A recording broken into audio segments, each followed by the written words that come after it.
Today we're going to be thinking about something called conservation of mass. Okay, and conservation really just means to stay the same.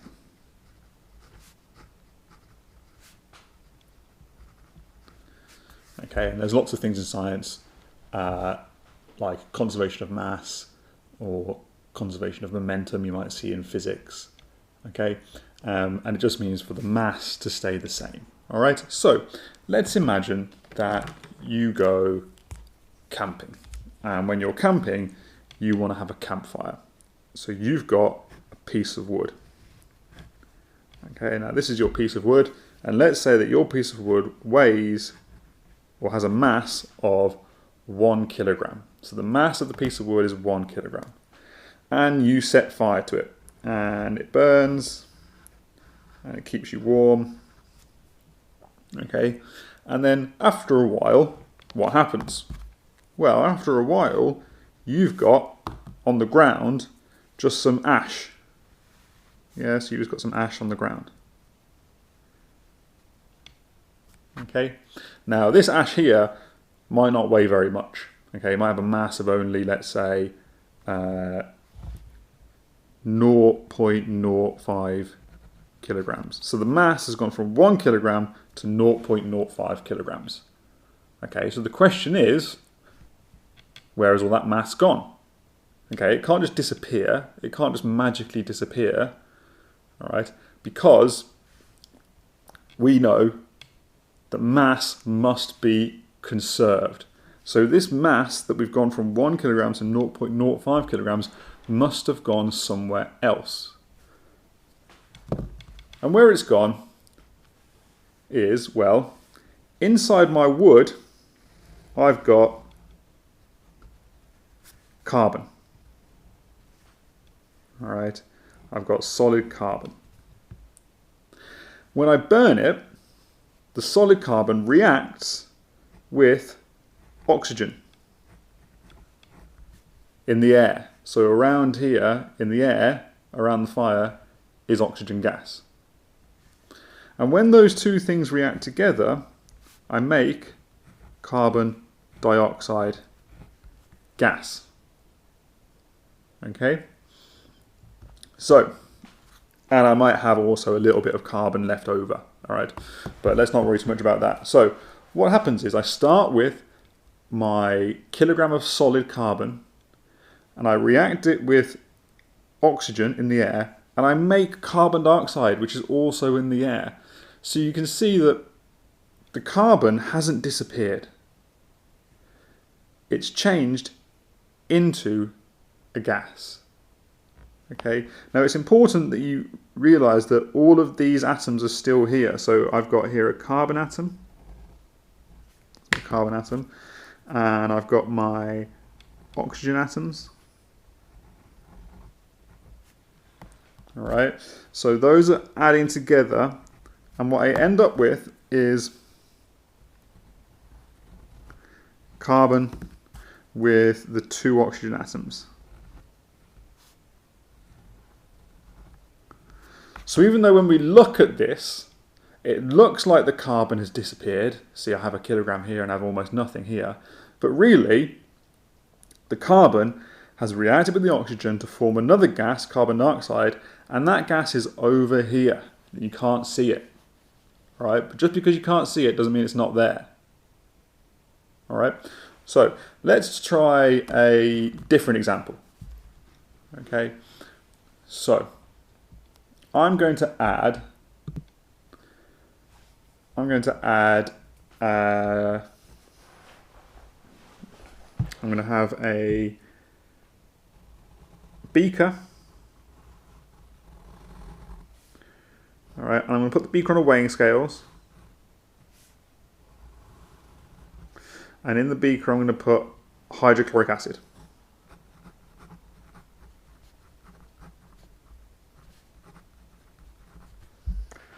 All right, and then in there, I'm going to put a bit of magnesium.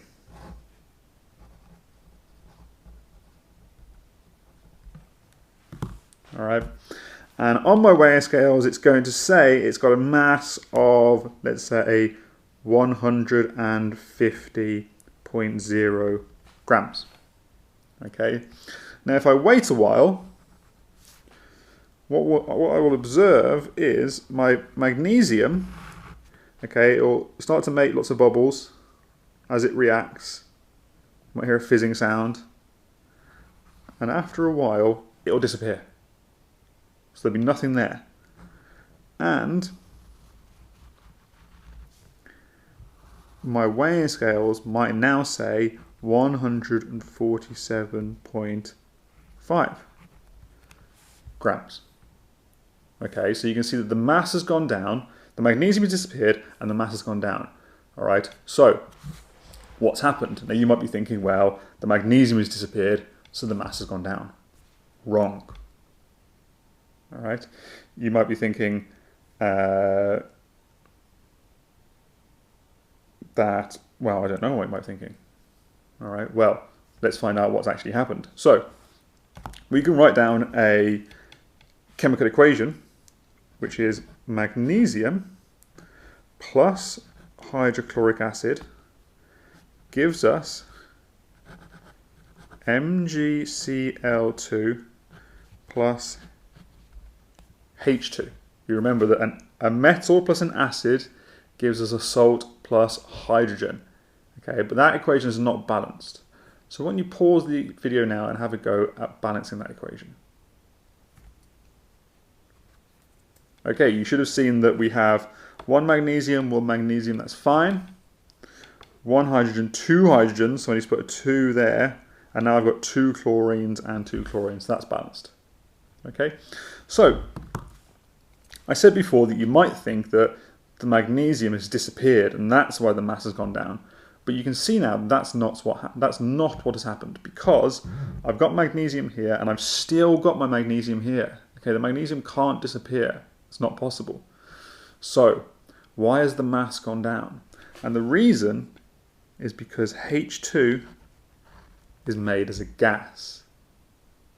Okay, so during this reaction, hydrogen gas is released like this. All right, and therefore, because that gas is being released, the mass will go down. All right, but it just looks like the mass has gone down because we can't weigh this gas. Okay, so it's really important that you realize that it looks like the mass has gone down because the mass on the weighing scales has gone down, but it hasn't. It's just that the H2 is a gas and we can't measure the mass of that. All right, so if I ask you the question now, okay, how much H2 gas have I produced?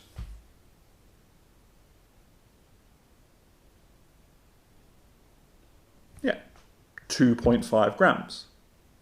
All right, because if I've gone from 150 to 147.5, I've lost 2.5 grams of something, and that must be H2. Okay? So let's try a few more of that kind of question. So here is an equation for a similar reaction. Solid sodium metal reacts with a solution, remember AQ is aqueous solution, of hydrochloric acid, gives me sodium chloride, that's salt that you put in your chips, in solution, plus H2 gas. So when I do this reaction, I expect the mass on the scales to decrease because I'm losing H2 gas, but really I haven't lost any mass at all. It's just that I can't measure the mass of this. All right, so let's suppose that at the start, my mass is 101 grams, and at the end, my mass is 98 grams. The question is, how much H2 gas have I produced in that reaction? Pause the video, have a go. Well, you might not need to pause it. It's quite straightforward. It is just 101 minus 98 equals 3 grams H2 gas produced. Okay? So I'll just do a few more of those. So for each of these, let's call them A, B, and C. I've given you the mass of the sodium and the acid at the start, and then the mass of the solution at the end. And I want you to work out how much hydrogen gas has been produced. Okay? Off you go.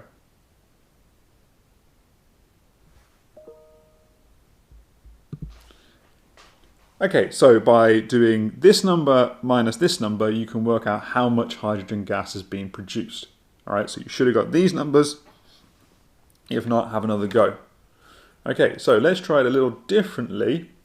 I'm going to write another question out. Okay, so now I've got this question. I start with 140 grams of sodium, metal, and hydrochloric acid solution, and I produce 7.3 grams of hydrogen gas. What is the mass reading on the balance at the end? Okay, so I've started with 140 grams. I lose 7.3 grams. So I end up with, at the end, 132.7 grams. Okay, so my mass reading at the start will be 140, and my mass reading at the end will be 132.7, but where is the extra 7.3 grams gone? It's the hydrogen that I've produced. Okay, and when we go back to school, we can do this experiment in the lab, and you'll see the mass go down, and you'll know that it's not really decreasing, it's just that you're producing a gas. Okay? Okay, now, this isn't always what happens. Sometimes the opposite happens. So, let's imagine that I've got a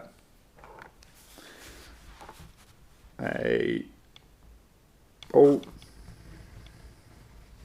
okay, on a mass balance, okay, and in my bowl I've got a piece of magnesium. Okay, so this is a piece of magnesium. All right. Now I might measure the mass of that, and it would be, it's not very much, let's say it's 15 grams. Okay. And then what I do is I burn it. All right. Now, after I've burnt it, something strange happens. Now, and we can do this in the lab as well, I've got a powder. Okay, it's a white powder. But now, on my mass balance, the measurement might say 16.5 grams. So I can see that my mass has gone up by 1.5 grams. How is that possible? Okay. Well, the reason is because in here, this white powder is magnesium oxide. All right. So I start with magnesium and I finish with magnesium oxide. How do I do that? Well, I add oxygen gas. Okay, now that equation is not balanced. You can have a go at balancing it yourself if you want. So I've got two oxygens here. I've only got one here, so I would need two of those. And now I've got two magnesiums, so I would need two over here. Okay, so I start with my magnesium and I finish with my magnesium oxide, and the mass has gone up by 1.5 grams. So where has this extra 1.5 grams come from? Well, it's come from this oxygen that originally was a gas. So originally the oxygen was around here as a gas, but now it has reacted with the magnesium and it's inside the magnesium oxide powder. So it's gone from being in the gas around above the weighing scales to now being in the white powder on top of the weighing scales. And that's why the mass is increased. Okay? So, let's do a few more questions that are like that. So let's imagine I've got 10 grams of magnesium produces 12 grams of magnesium oxide. How much oxygen reacted? Well, if I started with 10 grams of magnesium and I finished with 12 grams of magnesium oxide, I know that I must have had 2 grams of oxygen.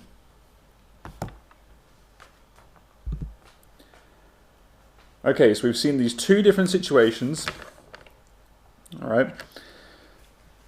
But remember, we can have the law of conservation of mass,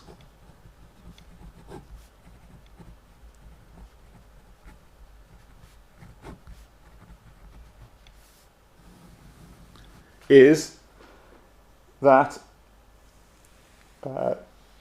during a chemical reaction,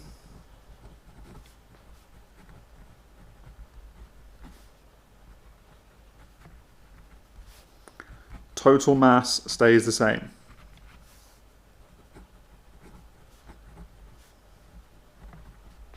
However, sometimes it will appear like the mass has increased. Okay, but that's just because we're reacting with a gas that wasn't being measured before.